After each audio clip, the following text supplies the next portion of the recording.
Jackson Police Department detective, and Aaron Justice, a local police officer as well. Welcome, gentlemen. Thank you. Thank you. How are you guys doing today? Good. Well, yeah, can't complain. We're here. Yeah, absolutely. Well, first, thank you guys for all you do for our community. We appreciate it.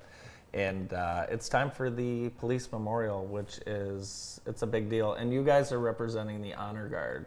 Correct. I'm the coordinator. Aaron's a member of the Honor Guard. Okay. Our memorial's coming up Wednesday at noon at True Community Credit Union. We do it every year. It's to honor officers that have ties to the Jackson community that have fallen in the line of duty. So we partner with the Sheriff's Department, their Honor Guard as well. MDOC has reached out to us. They want to be a part of it, and the public is also invited to attend the service. What is the role of the Honor Guard?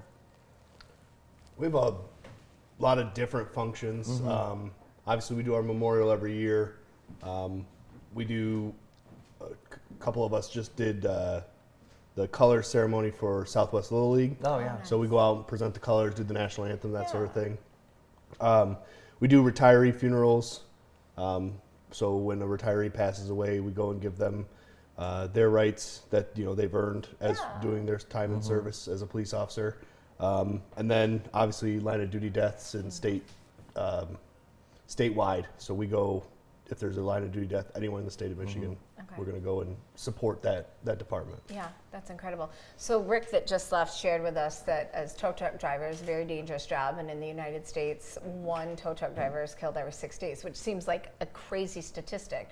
And then you guys walk in and share with us we know how dangerous your job is, but can you share those numbers with us? Because I thought it was profound. So nationally, we lose an officer one every 24 hours. Last night, there was a trooper shot in Detroit about 4 a.m. I think Aaron had the numbers last year. A line of duty death was approximately 140. I think we had 145. 140 line of duty deaths, but unfortunately, there's a national issue where officers also dealing with the things that we deal with take their own lives too. So that contributes to a lot of officer deaths as well.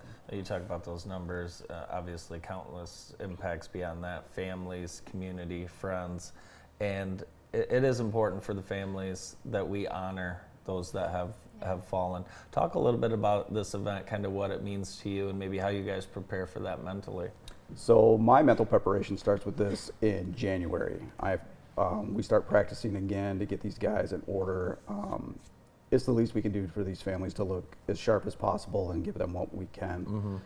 We have line of duty deaths from Jackson dating back to, I want to say our earliest one is 1906, up until the most recent passings that we can think of that happened relatively close to this time.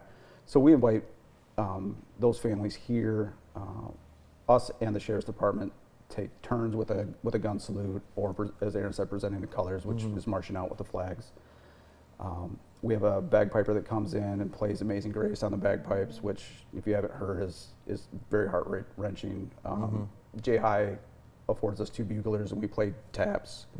So we do the best we can. We have keynote speakers, opening address, and roll call of heroes, closing remarks, and a benediction. So all in all, the service takes about an hour, but I think it's definitely well worth it for that hour to be there. I encourage everyone to go, and I know it means a lot to you guys. The more people from the community that are there to support, the more the merrier. Correct. Yeah. We usually get a very good turnout from the community, and it is nice to hear thank you once in a while.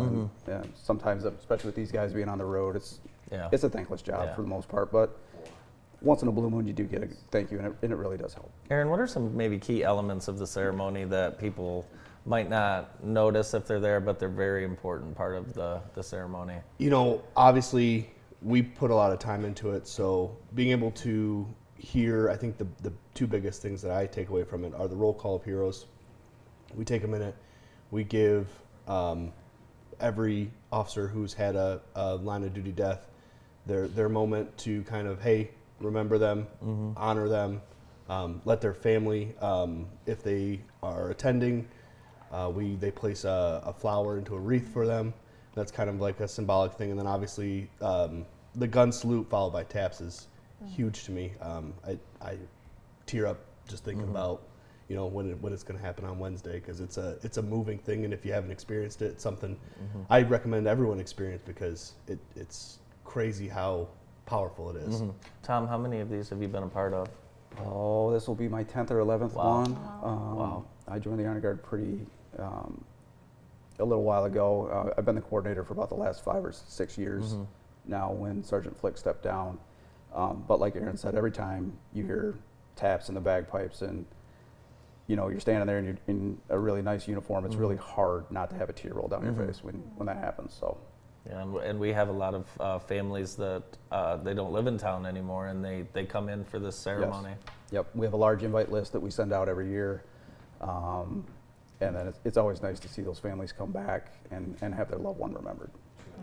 Well, we appreciate everything that you do for them and helping to honor and be a part of the legacy of their lost ones. But we thank you for what you do every day. You're welcome. And you mentioned it is a thankless job, but I think you'd be surprised how much of the community is well aware of the sacrifices that you guys make every day. And we've talked before about kids, like, when police are going down the road, if you ever watch a police officer wave to a small child and they get so excited and giddy. I am in town all the time and behind officers often.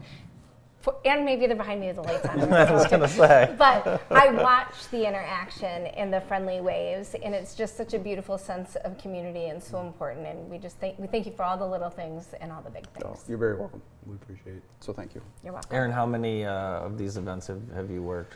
So this will be my 4th memorial on Wednesday. I've been with the Honor Guard for the last 4 years, and like I said, I've seen quite a few interesting things, and the memorial is by far one of my favorite things to participate in. This is probably something you didn't think about necessarily when you were getting ready to join the police ranks.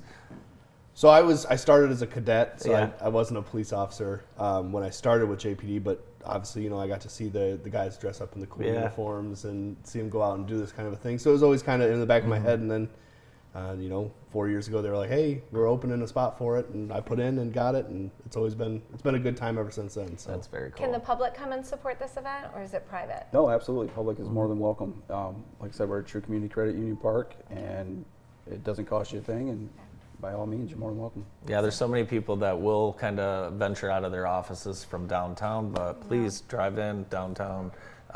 We'd love to see you. And one more time, tell us the date and time. it's this coming up Wednesday at noon. Okay, awesome. Well, we hope to see you downtown at True Community City Square, where we'll be joined by Tom Tinklepaugh and Aaron Justice. Guys, thanks so much for all you do, and we'll see you on Wednesday. Thank you so much. Thank you. More of the show after this. Stay with us.